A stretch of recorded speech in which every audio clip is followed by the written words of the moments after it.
This episode is brought to you by Accenture. When your advertising operations fall out of sync, everything else follows.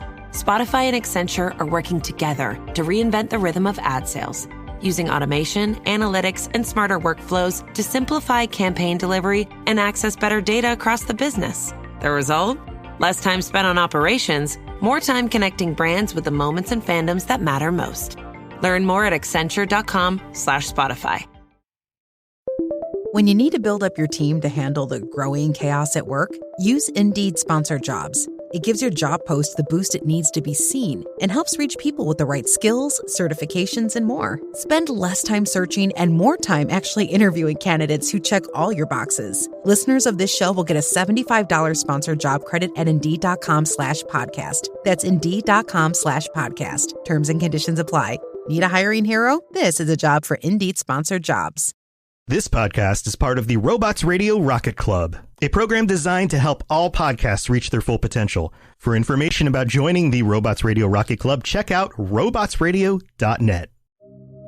Welcome to Holocron Histories, Star Wars Canon versus Legends, where we're going to take a deep dive into the lore of the Star Wars universe.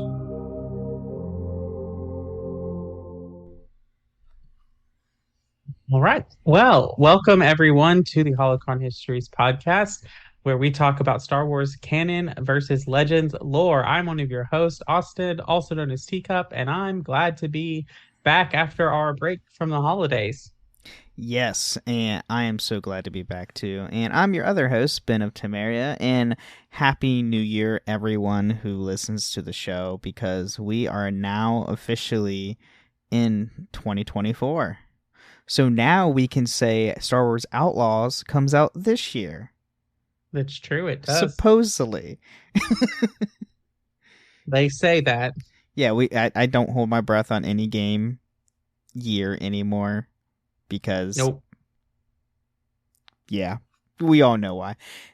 But we are back on planets, and we are going over a very popular planet in the Star Wars Legends universe we're doing first, because there's so much planet lore in both Legends and canon. Mm-hmm. And we are going to everybody's favorite dark gambling place in the galaxy, Nar Shaddaa. Dun dun dun.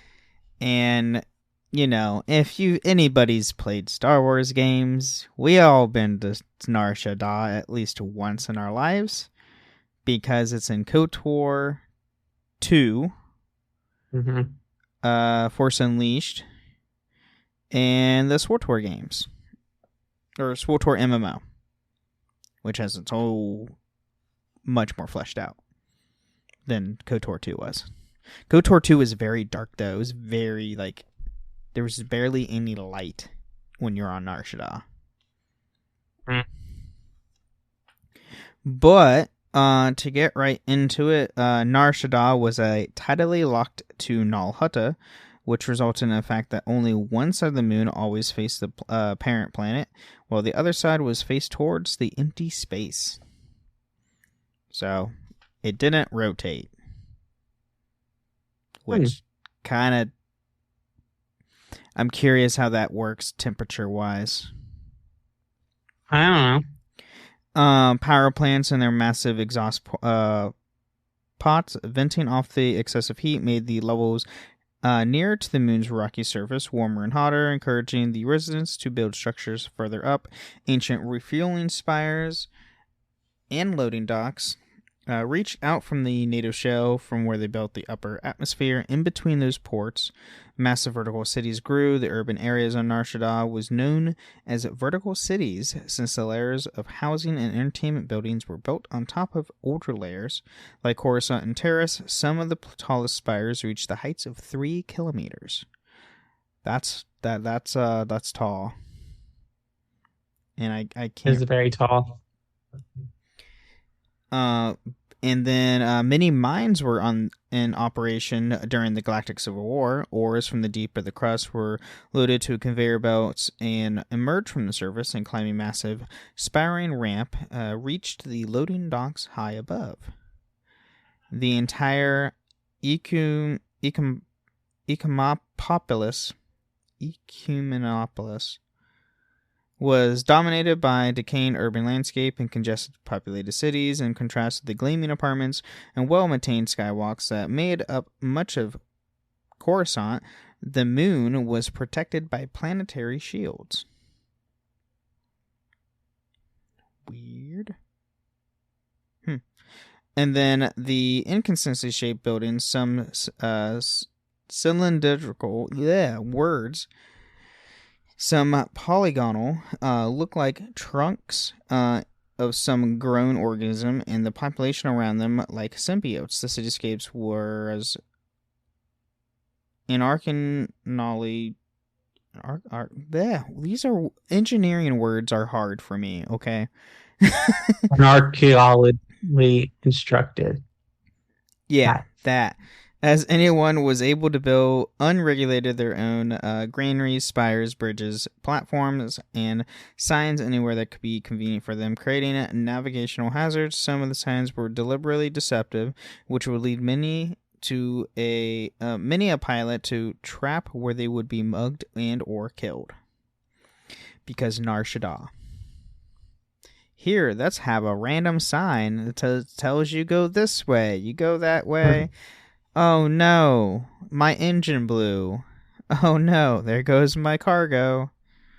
Well, yeah, so like the anarchically is probably what it's same root as anarchy. Right. Meaning like no regulation, no any kind of that. And so Nar Shaddaa being the thing that was like, yeah, sure, build this wherever. Doesn't matter.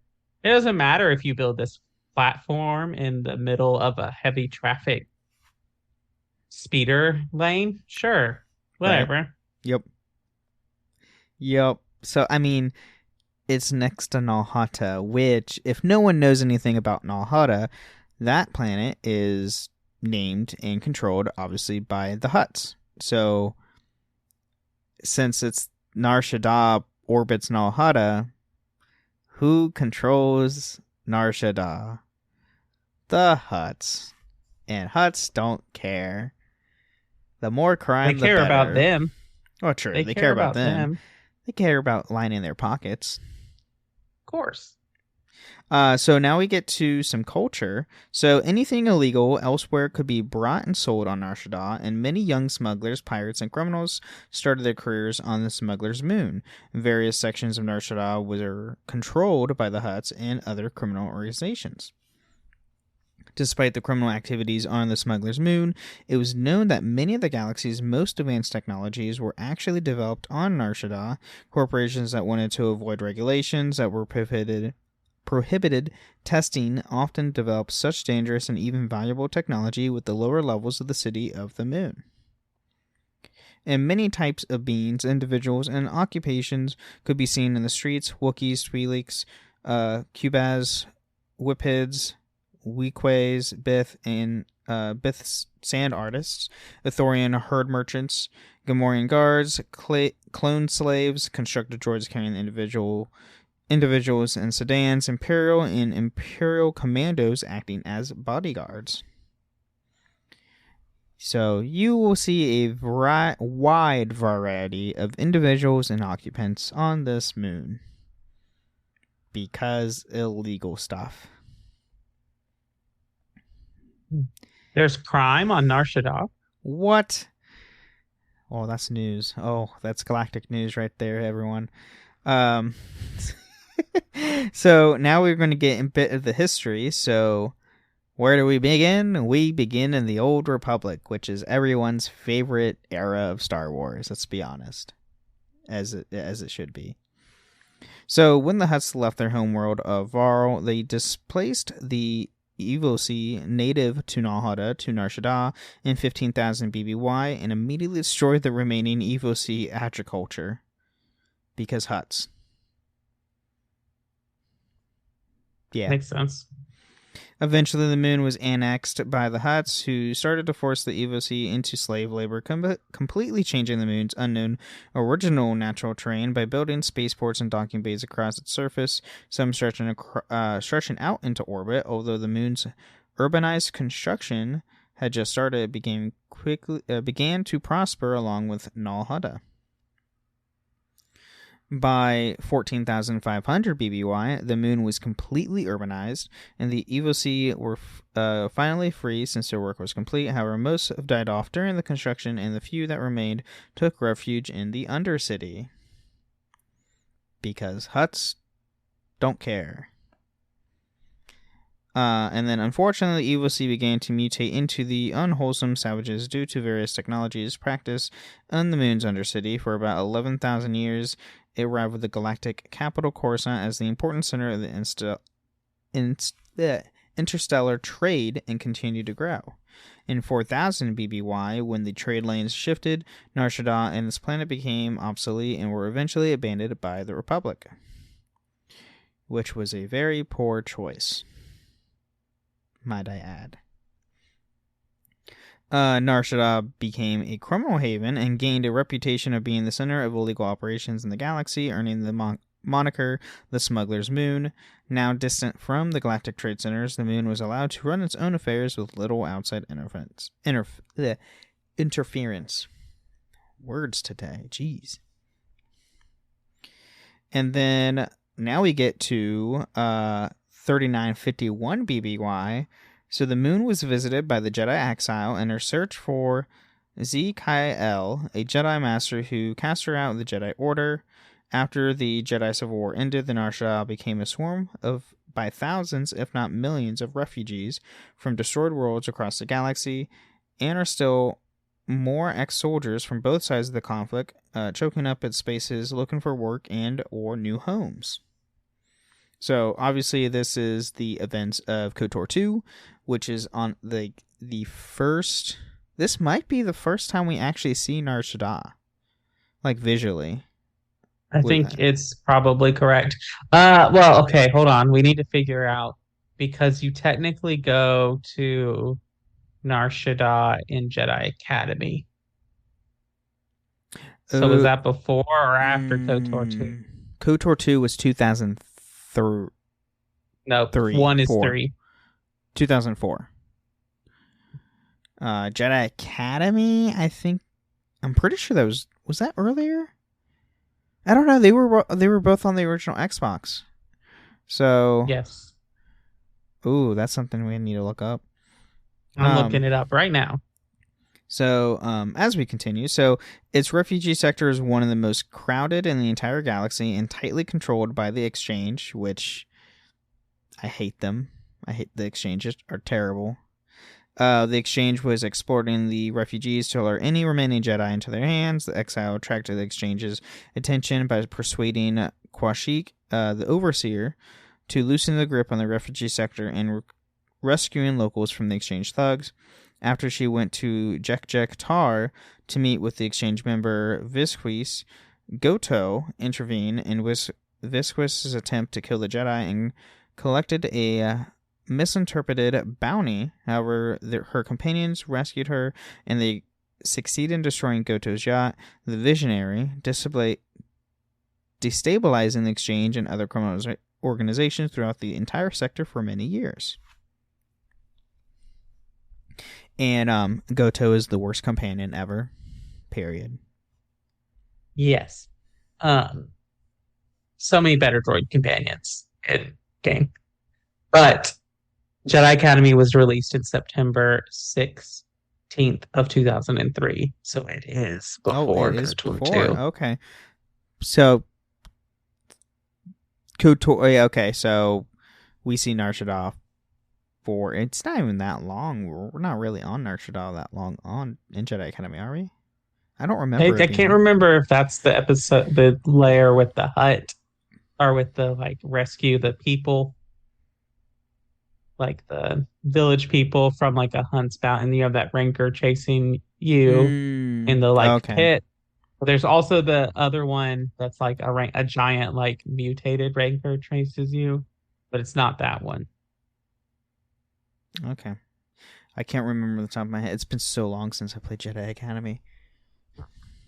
It's on Switch. It is on Switch. So now we jump to the Cold War. So during the Cold War, both Republic and the reconstituted Sith Empire were vying for alliance with the Hutt cartel. Several criminal organizations, including the Exchange, continue to be active on the moon in this period, struggling against one another for control of the criminal underworld. Oh no, I lost my place. Oh, there we go.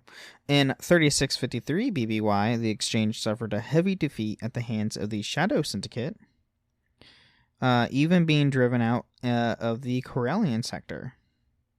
And then during the occupation of the Internal Empire, Nar Shaddaa was the site of a star fortress, which are essentially battle stations operating above orbit that will literally shoot down anything that tries to enter or escape the orbit of the planet, moon. What is with bad guys In space building stations? space stations? Because why not, I guess? I don't know. I really don't know. I mean, I know it's like neat, but like, when do they learn? Eventually, you've got to say like, oh, like this isn't working. Why do we keep doing this? Right, and it's one thing like, okay, Sidious and his plan, the Emperor, making the Death Star. Okay, I can get that. That kind of is understandable because it was well before, like, ahead of its time with a giant moon-shaped space station the size of a moon. Mm-hmm. But each iteration of the Empire prior to that is literally obsessed with space stations of the standard size, which 9 times out of 10 were destroyed by the Republic or by a famous Jedi.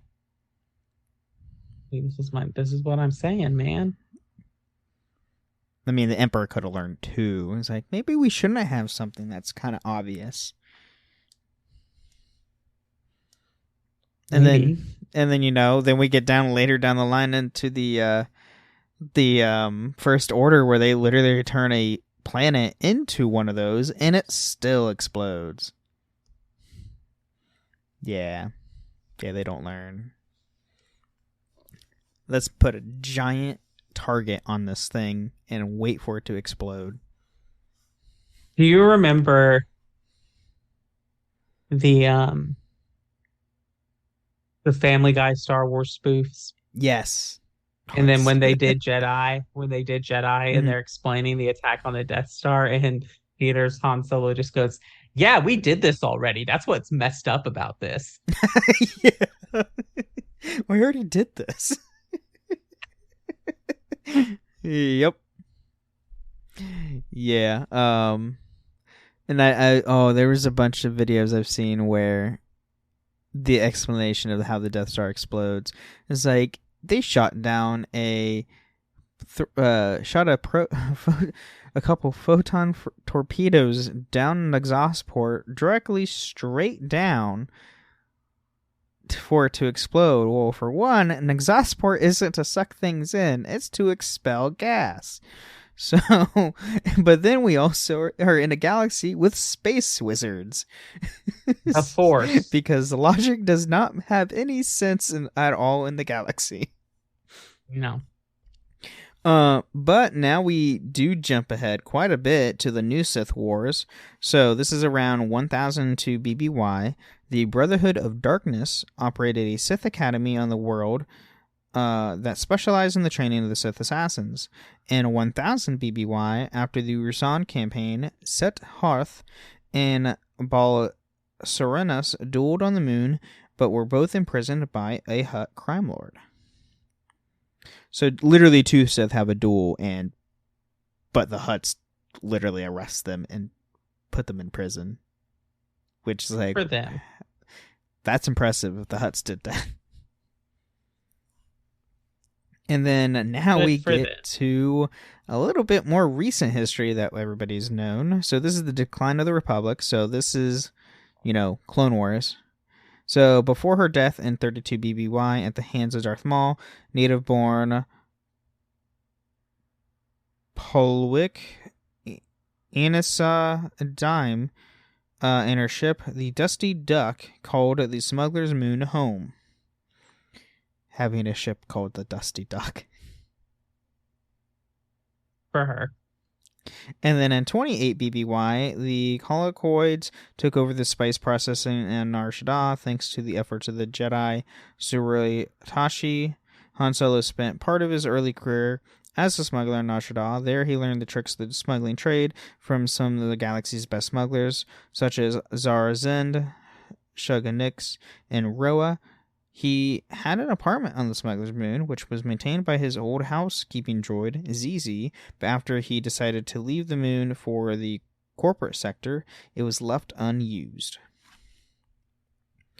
See, that is something I would love to see have for Han Solo, is to have him with a droid. He's never with droids. The only droids he's been around with is C-3PO and R2, and he hates C-3PO with a burning passion. That's very true. But that's most people, so. But, at this point, I think it's a good time to take a mid-break. All right, well, let's go.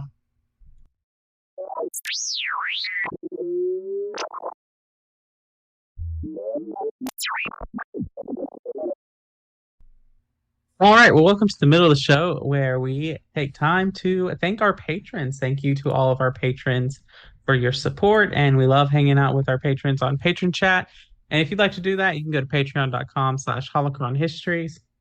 Other than that, a great way to support us is to leave us ratings or reviews on Apple or Spotify. If you leave us 5 stars and some kind words, we will read it out on a future episode of the show. And we do have some, actually. We have comments on Spotify and a review on Apple. This comes from Darth Jedi 600 from the Great Britain. For the Republic, for Camino, 5 stars. I have a question. In canon, the Empire calls the Republic the Old Republic, but in Legends, the Old Republic actually existed in Legends, so what does the Empire call the Republic in Legends, if not the Republic? Otherwise, from that, absolutely loving the show, but could you try to do a Kashyyyk episode, as I absolutely love that planet. Honestly, this is one of the best Star Wars podcasts out there. Well, thank you. I'm pretty sure that it's really complicated in Legends, if I'm correctly. Like, I can answer this question, but yeah, it's technically everything towards in canon now. Everything pre-Darth Bane is Old Republic, and then post-Darth Bane up until the prequels is High Republic. Correct. But in Legends, all of that was Old Republic. It's a very murky term in Legends. Yeah. It's like, yes, on both accounts. Yes, it's the Empire calls the Old Republic the Republic the Old Republic, and yes, it was also a era of the Republic. But yeah, that's where it kind of gets murky. And on Spotify, we have a couple comments on our Origins of the Lightsaber episode, our first episode that we ever did. Dr. Void 7, a brilliant look at lightsaber lore, loved it. And Wotek, I think that's how you say it, lightsabers are goated. And then we do have one on the X-Wing episode that we did by Jackson. I liked it. However, the wing starfighter you missed was known as the B-Wing. It is seen in Return of the Jedi, and a little snippet of the Resistance B-Wing is seen in the Rise of Skywalker Battle of Exegol, which is true. That's something we probably missed because there's a lot of starships. There's a lot of starships, and honestly, I don't remember much of that episode because that was like that was like 2 years ago, over a year and a half ago, something like that. I don't remember. God, I'll be quite honest, like, this is just a fun little podcast term, and maybe this makes me a bad podcast host, but like, I don't when the episode drops, I'm like, oh yeah, that's what we talked about. Fair. That's fair. There's just so much in Star Wars, and we both love Star Wars so much. It's like, oh, we did talk about that. I cannot be held accountable for the things that I say on the cast. That's fair. And that also goes for his other 2 shows. So,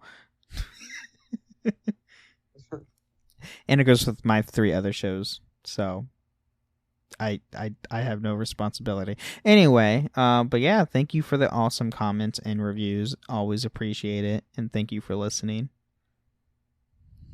Anything else for the mid-break?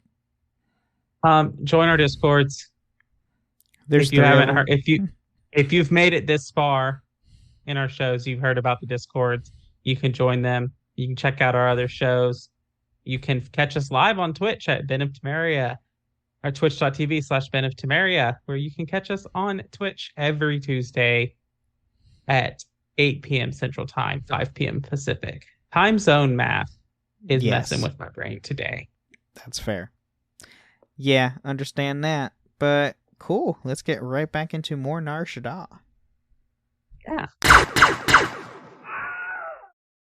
If you want all of your data in one place, you need the Intuit ERP. I'm Damon John, and I run my growing business on Intuit Enterprise Suite. Learn more at intuit.com/ERP.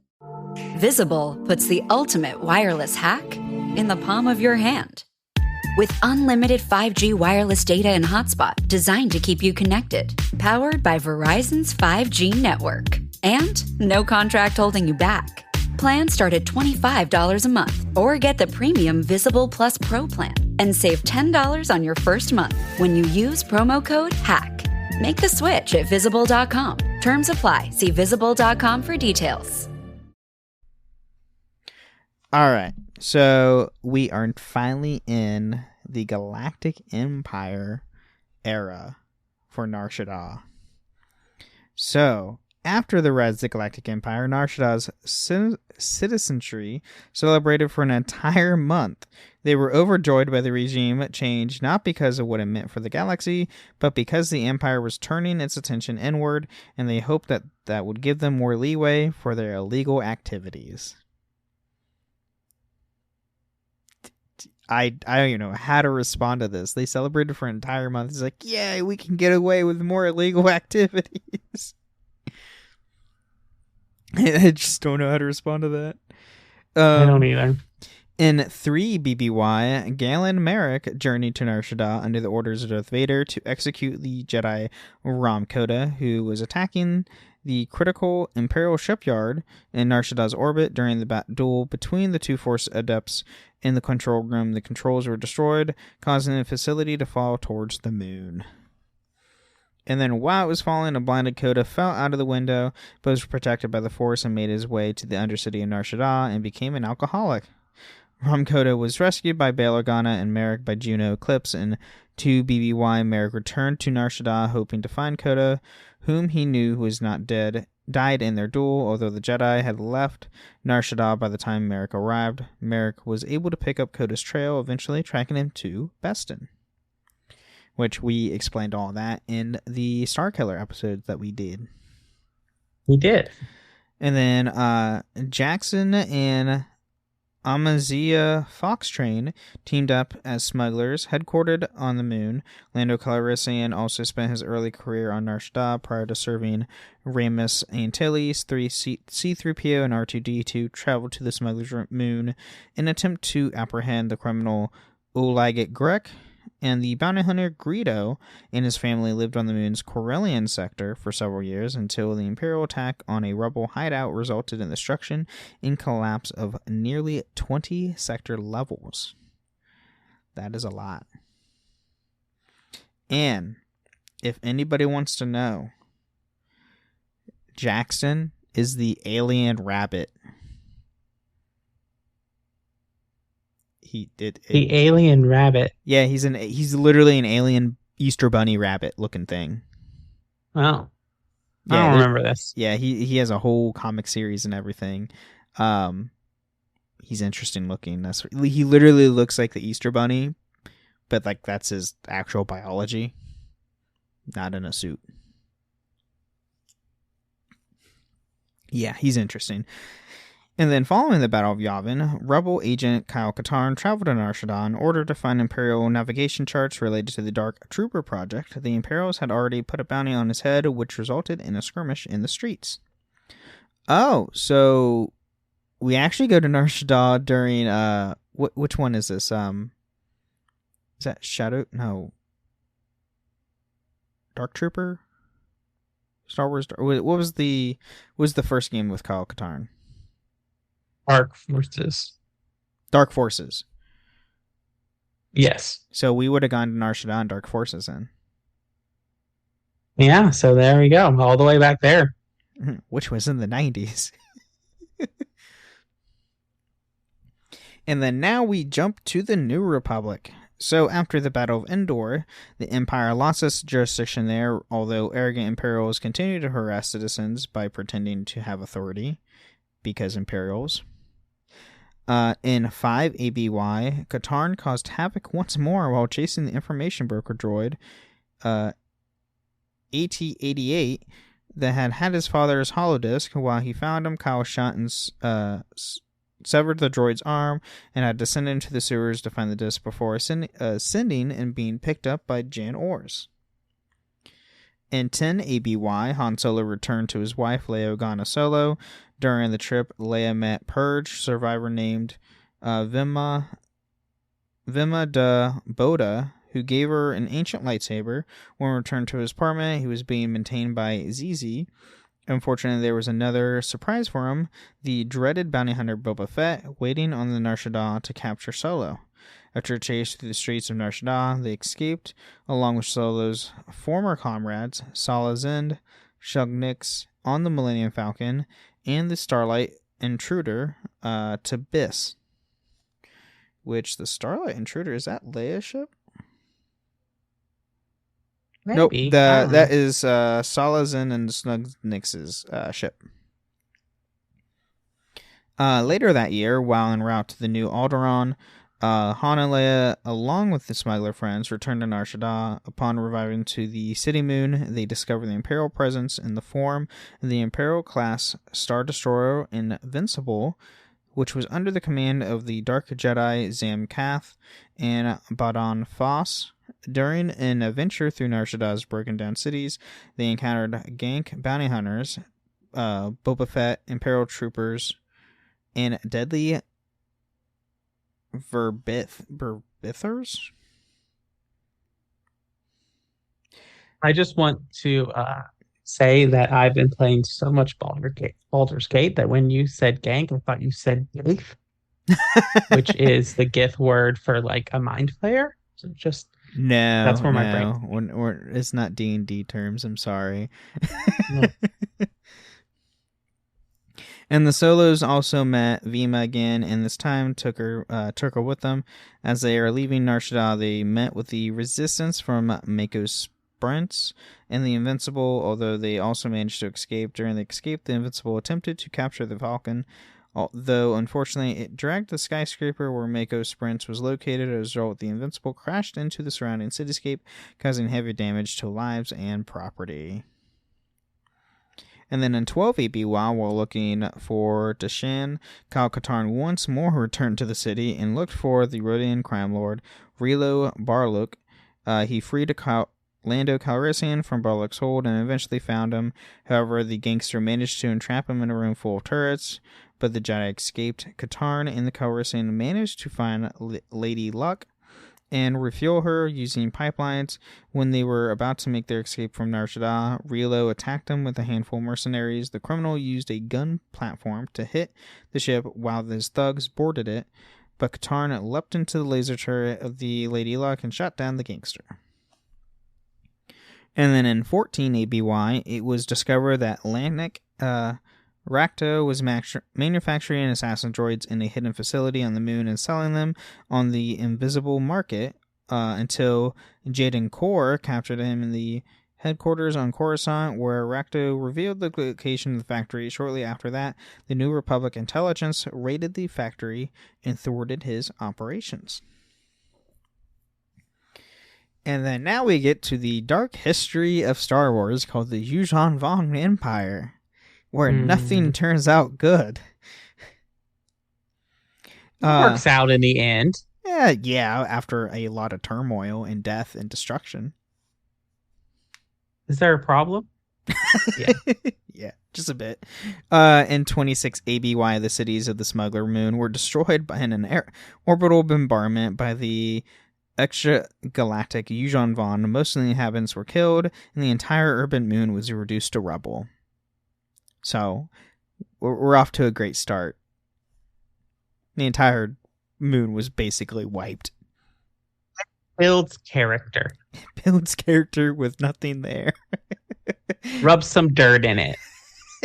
Yeah, just do what you like. Just do what you did to Terrace. That's all right. Telos and Terrace are both fine. After many, many years of reconstruction. No, they're not fine. They're not fine. Especially, you have a Rakghoul problem. Thousands of years later. Not good. The mutant Evil Sea had been among the few survivors since they were living at the very moon surface itself and were not caught in the orbital bombardment.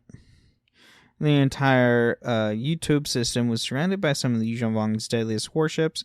Nar Shaddaa and several organic creations set down the remains of the surface for multiple purposes. And then different types of bacteria killed off all the remaining inhabitants. All the Evil Sea among them, thus the Evil Sea on Nar Shaddaa became extinct, living in the Undercity since their civilized ancestors had taken refuge there 15,000 BBY. Then all the carcasses, Evil Sea or not, were buried and dissolved into the soil of the original surface of Ground Zero. This just keeps getting worse. And then next to all the rubble on the moon was broken down and absorbed into soil. Thus, Nar Shaddaa became a lifeless, barren world with no inhabitants.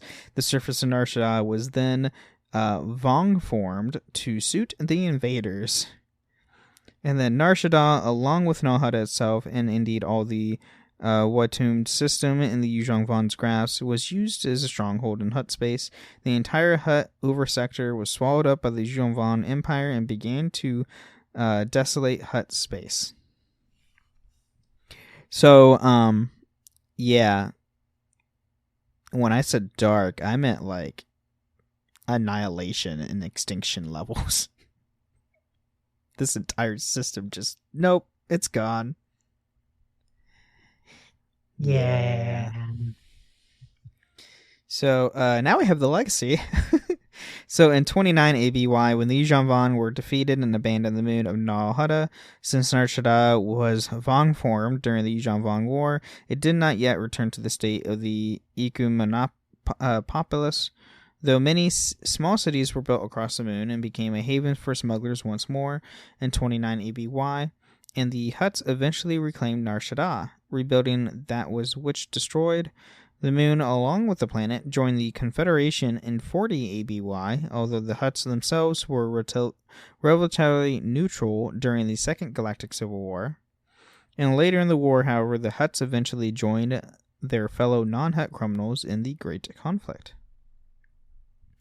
And then by 43 ABY, much of the world's surface had been built over once more, which again began to glimmer.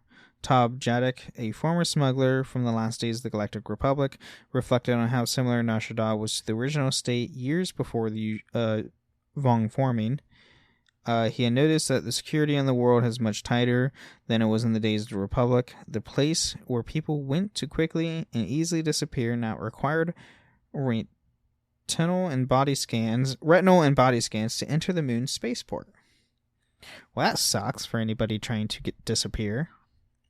Hey, I need a eye scan and a full body scan. Sorry. And last but not least, we have behind the scenes. So the galaxy map from Star Wars Insider 65 incorrectly identifies Nar Shaddaa as its own planet, while it is in fact the moon of Nal Hutta. In Darth Bane Path of Destruction, Nar Shaddaa is spelled as Nar Shaddaa with only one D. So they misspelled it with 1D instead of 2. Come on, Drew. Yeah, what's going on? And then Nar Shaddaa's first mention in the Dark Empire 3, EndNotes identifies Nar Shaddaa as the Smuggler's Moon, and this was repeated in the Dark Empire 4 and majority of the later Star Wars Legends sources, which the Dark Empires are the comics. The Dark Empire comics. That makes sense. But that is what we have in the Legends for Nar Shaddaa. Yeah. Well, thanks for bringing us all that information. It definitely is we were joking the Five of Scum and Villainy, which is obviously Mos Eisley, but Right. I think Nar Shaddaa learned. I think Obi-Wan just hadn't been to Nar Shaddaa in a while. Yeah, for a good while.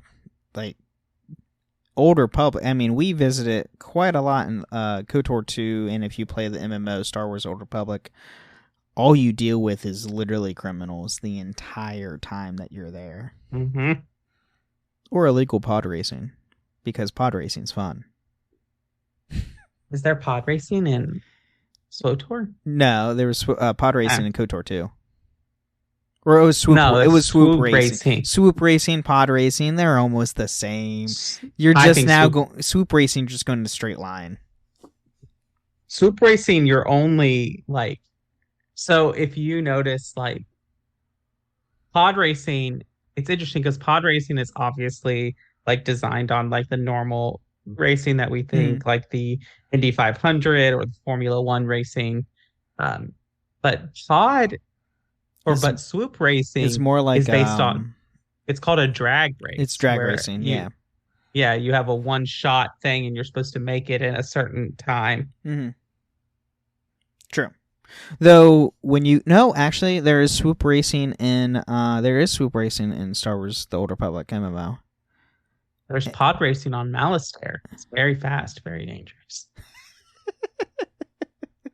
That it is. But the swoop racing in SWTOR is very much like pod racing.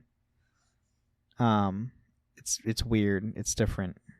You actually go on a course and everything. But it's also your mount speed, which is also super slow. Well, yeah. And it's just weird. It's because you're just on your mount doing it. And it's no, thank you. But yeah, that's Nar Shaddaa for Legends. Yeah, all these scum and villainy, literally, it's just hut crime lords doing what you can. Though I will say, Nar Shaddaa was probably in its prime during the Galactic Cold War and Civil War, during the time of the Old Republic, because everything's bright and shiny, and everybody's just gambling and having fun, and you can go on party yachts. Back during KOTOR 2, it's literally people just trying to kill you every corner of the way. And I mean every corner, because you go around a corner and there's, hey, combat. Yeah, that's the whole game, though. That's true. That is very true. But, cool. Is there anything else we need to add to Nar Shaddaa? No, I think that's it. Cool. All right, I think we're ready. Then we're ready to wrap up. Thank you, everyone, and anyone who listened live as we do this. Thank you for listening to Holocron Histories podcast. We will see you next time. And may the Force be with you. Thank you for listening to Holocron Histories, Star Wars Canon versus Legends. You can find us on the Robots Radio Discord at robotsradio.net. You can also follow us on Twitter at SWHoloHistories and contact us at holocronhistories@gmail.com.